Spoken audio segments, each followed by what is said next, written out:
Hello বন্ধু, তোমাদের সবাইকে সুরজিৎ মান্না ক্রিয়েশন চ্যানেলের পক্ষ থেকে সুস্বাগতম। আশা করি তোমরা সকলে ভালো আছো। আমি তোমাদের জন্য এই ভিডিওটিতে তুলে ধরছি 2024 সালের ফাইনাল পরীক্ষা তথা থার্ড ইউনিট টেস্টের জন্য ক্লাস 6 এর ইতিহাসের এক সেট প্রশ্নপত্রের সম্পূর্ণ সমাধান করছি।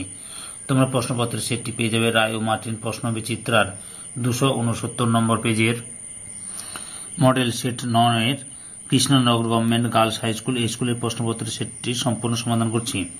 তার আগে তোমাদের কাছে অনুরোধ, তোমরা ভিডিওটি না টেনে পুরোটা দেখো। ভিডিওটি কেমন লাগলো কমেন্ট করে জানিও, ভিডিওটিতে লাইক দাও এবং শেয়ার করো। আলোচনা শুরু করছি। একে থেকে সঠিক উত্তরটি বেছে নিয়ে লেখো। প্রথম প্রশ্ন, আদি বৈদিক যুগের ইতিহাস জানার প্রধান উপাদান। অপশন সি তে রয়েছে ঋগ্বেদ।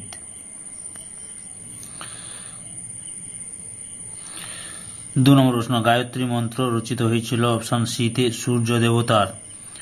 3 নম্বর প্রশ্ন, বৈদিক সমাজে পরিবারের প্রধান ছিলেন। অপশন সি তে বাবা। 4 নম্বর প্রশ্ন, মহাজন পদগুলি গড়ে উঠেছিল। অপশন বি তে খ্রিস্টপূর্ব 6ষ্ঠ শতকে। 5 নম্বর, পার্শ্বনাথ ছিলেন। অপশন সি তে জৈন তীর্থঙ্কর।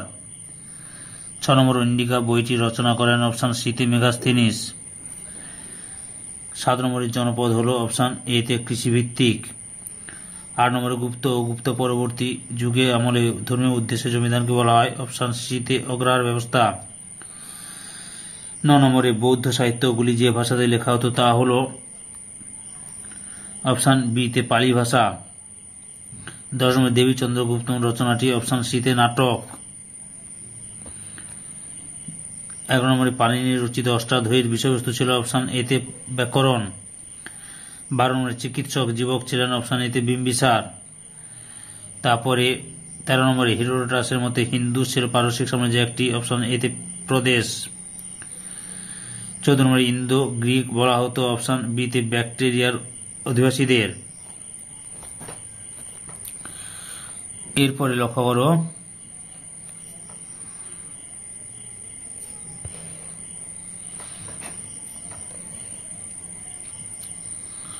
দুই থেকে নিচের প্রশ্নগুলি উত্তর দাও।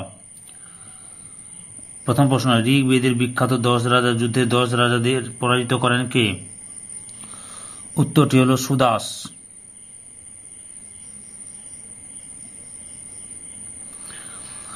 2 নম্বরে, বেদের অপর নাম শ্রুতি কেন? বৈদিক যুগে বেদ শুনে শুনে মনে রাখতে হতো, এই জন্য বেদের অপর নাম শ্রুতি। 3 নম্বরে, মহারাষ্ট্রের ইমাম গাঁওতে কি ধরনের প্রত্নতত্ত্বের নিদর্শন পাওয়া গেছে? উত্তরটি হল মেগালিথ। 4 নম্বরে, গৌতম বুদ্ধ জন্মেছিলেন কোন বংশে? শাক্য বংশে। 5 নম্বরে, মগধের রাজধানীর নাম লেখো। রাজগৃহ। 6 নম্বরে, সম্রাট অশোকের উপাধি হল প্রিয়দর্শী বা মগধরাজ বা প্রিয়দর্শিনী। তারপরে 7 নম্বরে, দম অর্থ উপাধি কার ছিল? ভীম কথফিসেস।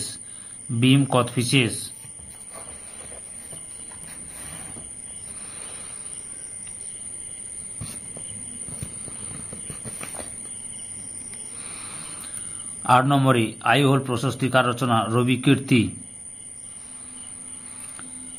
9 নম্বরে, সুয়ানজাং কোন শাসকের আমলে ভারতে এসেছিলেন? হর্ষবর্ধনের আমলে।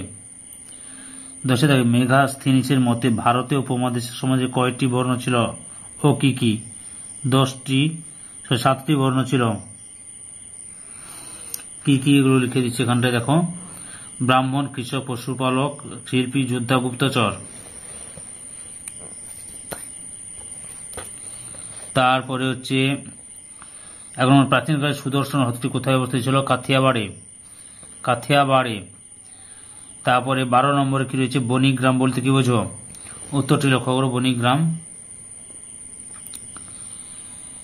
গুপ্ত ও গুপ্ত পরবর্তী আমলে বণিকদের নিজস্ব সংগঠন গড়ে উঠেছিল, তাকে বণিক গ্রাম বলে।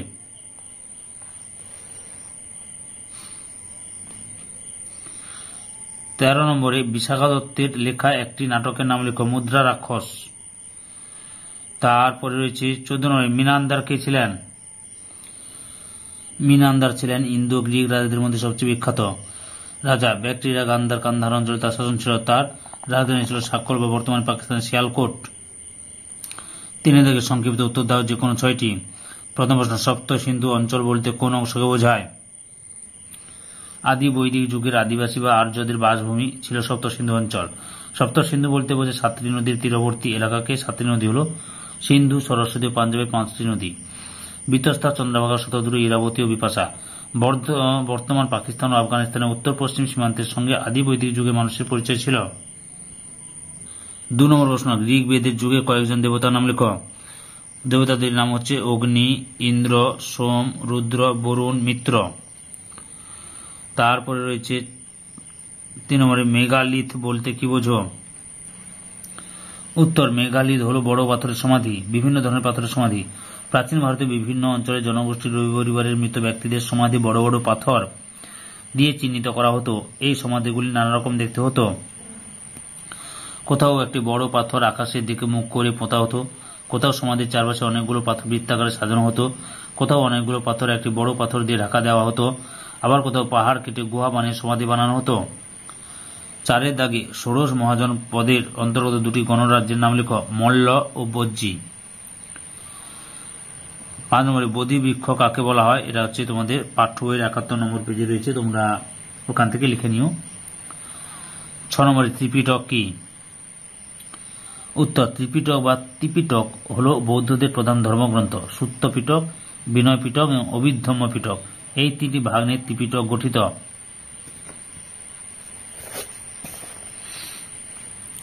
পিটক মানে ঝুড়ি। এই 3টি সংকলনকে 3টি ঝুড়ির সঙ্গে তুলনা করা হয়েছে। সূত্র পিটক হল গৌতম বুদ্ধ ও তার প্রধান শিষ্যদের উপদেশের সংকলন। বিনয় পিটক হল বৌদ্ধ সঙ্গে বৌদ্ধ সন্ন্যাসীদের পালনীয় নিয়মগুলির সংকলন। অভিধম্ম পিটক হল গৌতম বুদ্ধের প্রধান কয়েকটি উপদেশের আলোচনা। 7 নম্বরে, আটবিক কাদের বলা হতো? অটবি শব্দের অর্থ বন, আর যারা বনে থাকে তাদের আটবিক বলা হতো। তারা নাকি মৌর্য সাম্রাজ্যে নানা গোলমাল সৃষ্টি করত বলে শোনা যায়। 8 দাগে গুহাবাস বলতে কি বোঝো? গুহাবাস ছিল মূলত সন্ন্যাসীদের বাসস্থান। গুহাবাস কৃত্রিমভাবে বানানো হতো। প্রথমে পাহাড় কেটে গুহা তৈরি করা হতো। সেই গুহাগুলির ভিতরে মানুষ বাস করত বলে এগুলিকে গুহাবাস বলা হয়। সম্রাট অশোক ও তার পরবর্তী মৌর্য সম্রাটগণ অনেক গুহাবাস তৈরি করেছিলেন। এই গুহাবাসগুলিতে আজীবিক সন্ন্যাসীরা বসবাস করত।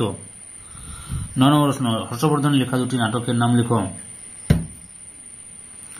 নাগানন্দ ও প্রিয়দর্শিকা। 10 নম্বর প্রশ্ন, আর্যভট্টীয় বইয়ের বিষয়বস্তু লেখ। প্রাচীন ভারতের বিজ্ঞান চর্চার ক্ষেত্রে আর্যভট্ট মৌলিক অবদান রেখেছেন। আর্যভট্ট গণিতকে একটি আলাদা বিষয় হিসেবে তুলে ধরেন। 3 শূন্যকে আলাদা সংখ্যা হিসেবে ব্যবহার করেন। এছাড়া সময়ের গ্রহ নক্ষত্র বিষয়ে আলোচনা করেন। তার মতে পৃথিবী গোলাকার এবং নিজের কক্ষপথে ঘুরছে। চন্দ্রগ্রহণের কারণও তিনি ব্যাখ্যা করেন। তৎকালীন সময়ের পরিপ্রেক্ষিতে তার মতামত ছিল আধুনিক। মধ্য এশিয়ার 2টি যাযাবর গোষ্ঠীর নাম লেখ। তুর্কি ও মঙ্গোলীয়। তারপরে 12 নম্বরে, বৌদ্ধ ধর্ম প্রচারের জন্য সম্রাট অশোক কোন কোন দেশে দূত পাঠিয়েছিলেন? শ্রীলঙ্কাতে দূত পাঠিয়েছিলেন। 4 দাগে নিচের প্রশ্নগুলোর উত্তর দাও যেকোনো 5টি। বৈদিক যুগের পড়াশোনার গুরু ও শিষ্যের সম্পর্ক কেমন ছিল বলে মনে হয়? বৈদিক যুগের পড়াশোনায় গুরু ও শিষ্যের মধ্যে অত্যন্ত ঘনিষ্ঠ সম্পর্ক ছিল। বৈদিক যুগের শিক্ষা ব্যবস্থা ছিল গুরুকেন্দ্রিক। গুরুকে ছাড়া কেউ পড়াশোনা করতে পারত না। ছাত্র শিক্ষা লাভ করার জন্য গুরুর কাছে আবেদন করত। গুরু উপনয়নের মাধ্যমে ছাত্রকে শিষ্য বলে মেনে নিতেন। এরপর শিষ্যকে গুরুর আশ্রমে গুরুর সন্তানের মতোই থাকতে হতো। শিষ্য গুরুর আশ্রমে খাওয়া দাওয়া করত, সব কাজকর্ম করত আর গুরুর কাছে শিক্ষা লাভ করত। 2 নম্বর প্রশ্ন, ষোড়শ মহাজন পদ বলতে কি বোঝো? 2টি উদাহরণ দাও। জৈন ও বৌদ্ধ সাহিত্যে খ্রিস্টপূর্ব 6ষ্ঠ শতকে ভারতীয় উপমহাদেশে যে 16টি মহাজন পদের কথা জানা যায় তাদের একসঙ্গে ষোড়শ মহাজন পদ বলা হয়। জৈন ও বৌদ্ধ সাহিত্য থেকে ষোড়শ মহাজন পদের কথা জানা যায়। ষোড়শ মহাজন পদে 16টি মহাজন পদ হল কাশী, কোশল, অঙ্গ, মগধ, ভজ্জি, মল্ল, চেদি, বৎস, কুরু, পাঞ্চাল, মৎস্য, সুরসেন, অশোক, অবন্তী, গন্ধার, কম্বোজ। অবস্থান, 16টি মহাজন পদের মধ্যে একমাত্র অশোক ছিল দক্ষিণ ভারতে অবস্থিত, বাকি সবগুলি ছিল উত্তর ভারতে। শক্তিশালী 4টি মহাজন পদ, 16টি মহাজন পদের ক্রমে শক্তিহারী শেষে 4টি অতি শক্তিশালী মহাজন পদ। যেমন কোশল, মগধ, বৎস, অবন্তী হিসেবে গড়ে উঠেছিল। এদের মধ্যে মগধ শেষ পর্যন্ত সবথেকে বেশি শক্তিশালী হয়ে উঠেছিল। 3 নম্বর প্রশ্ন, সম্রাট অশোকের আমলে মহামাত্রদের কি কি কাজ করতে হতো? সম্রাট অশোকের আমলে আমত্তদের বদলে মহামাত্রদের কথা জানা যায়। তিনি শাসন পরিচালনায় মহামাত্রদের উপর নির্ভর করতেন।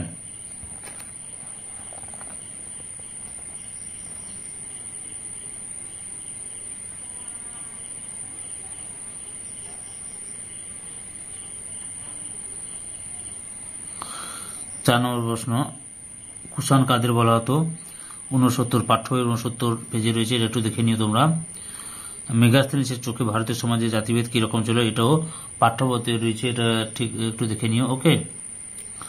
সুয়ানজাং এর লেখায় ভারতের বাড়ি ঘরের গঠন শৈলী লেখ।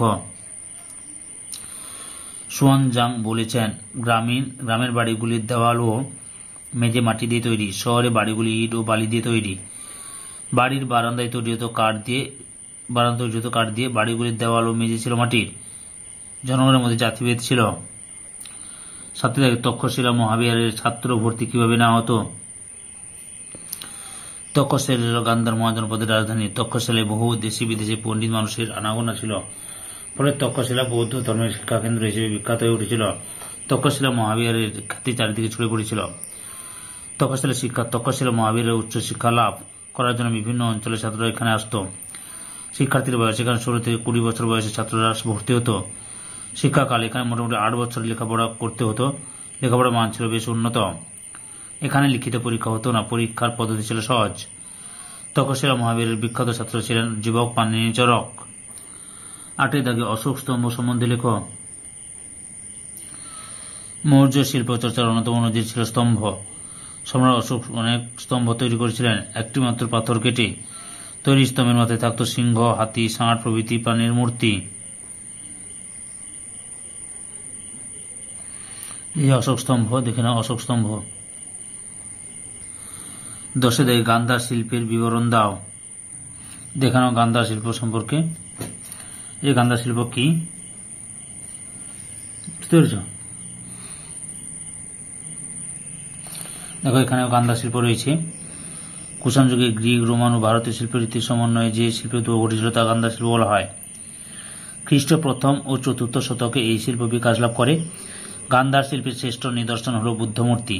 পদ্মাসনের ভঙ্গিতে সিংহাসনে উপবিষ্ট ধ্যানরত, অর্ধ নির্মিলিত বনয়ন, নাসিকাগ্রে নিবদ্ধ দৃষ্টি, অবয়ব সম্পন্ন বুদ্ধের মূর্তি গান্ধারের পর ভারতের অন্য কোন স্থানে অনুষ্ঠিত হয়নি। বুদ্ধের পাশাপাশি গরুড় ও যক্ষের মূর্তিও গান্ধার শিল্পে দেখা যায়। গান্ধারের মূর্তি নির্মাণে চুন, বালি, পাথর, পোড়ামাটি, মাটি, প্লাস্টার অফ প্যারিস, সোনালী বা অন্য কোনো রঙের গাঢ় প্রলেপ ব্যবহার করা হতো। 5 প্রশ্নগুলি ব্যাখ্যামূলক উত্তর দাও যে কোনো 3টি। প্রথমে মৌর্য সম্রাট চন্দ্রগুপ্ত মৌর্য সম্পর্কে লেখ। এই চন্দ্রগুপ্ত মৌর্য এখান থেকে লেখা শুরু করে এখান পর্যন্ত লিখবে। ওকে। 2 নম্বর প্রশ্ন, হর্ষবর্ধনের শাসন ব্যবস্থার বিবরণ দাও।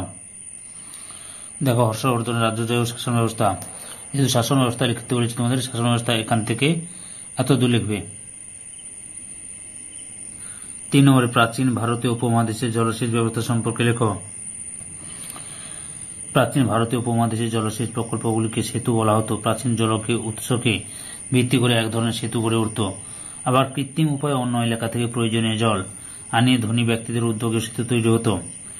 কুষাণ আমলে কূপ তৈরি করে চাকার মতো একটি যন্ত্র ব্যবহার করা হতে থাকে সেচ কাজের উন্নতির জন্য। গুপ্ত যুগে এই জলসেচ ব্যবস্থা আরও উন্নতি হয়েছিল পুকুর বা তড়াক খননের দ্বারা। 5 নম্বরে গুপ্ত যুগের জ্যোতির্বিজ্ঞান ও গণিত চর্চা সম্পর্কে লেখ। গুপ্ত যুগে বিজ্ঞানের প্রতিটি ক্ষেত্রে প্রভূত উন্নতি হয়েছিল। চিকিৎসা ক্ষেত্রে গুপ্ত যুগে 2টি অমর নাম হল চরক ও সুশ্রুত। চরক সংগীত ও সুশ্রুত সংগীতা এই যুগের অন্যতম 2টি চিকিৎসাশাস্ত্র। জ্যোতির্বিজ্ঞান চর্চা। বিখ্যাত জ্যোতির্বিজ্ঞানী আর্যভট্ট প্রথম পৃথিবীর গোলাকৃতি ও পৃথিবীর যে নিজে অক্ষের উপর ঘুরছে তা প্রমাণ করেন। তিনি চন্দ্রগ্রহণের কারণও ব্যাখ্যা করেন। বরাহ মিহির তার সূর্য সিদ্ধান্ত ও পঞ্চাশ সিদ্ধান্তিকা গ্রন্থে বৃষ্টিপাতের ও ভূমিকম্পের কারণ আলোচনা করেছেন। গণিত। আর্যভট্টীয় গ্রন্থে আর্যভট্টের শূন্যের ও দশমিকের ধারণা দেন। ব্রহ্ম সিদ্ধান্ত গ্রন্থে গণিতবিদ ব্রহ্মগুপ্ত তার জ্ঞান বিচ্ছুরিত করেন। ধাতুবিজ্ঞান। ধাতু বিজ্ঞানের উন্নতির সবচেয়ে বড় উদাহরণ মেহরৌলির লোহার স্তম্ভ। এছাড়া বিভিন্ন ধাতুর অস্ত্র, মুদ্রা, গয়না ও মূর্তি ধাতু বিজ্ঞানের উন্নতির প্রমাণ। 6 দাগে শুঙ্গ কুষাণ সাতবাহন আমলের শিল্প চর্চা সম্বন্ধে লেখো। এই আমলের শিল্পে সাধারণ মানুষের জীবনের ছাপ পড়েছিল। এই সময়কাল ধর্মীয় স্থাপত্য, স্তূপ, চৈত্য, বিহার নির্মাণের সেরা নজির তৈরি করেছিল।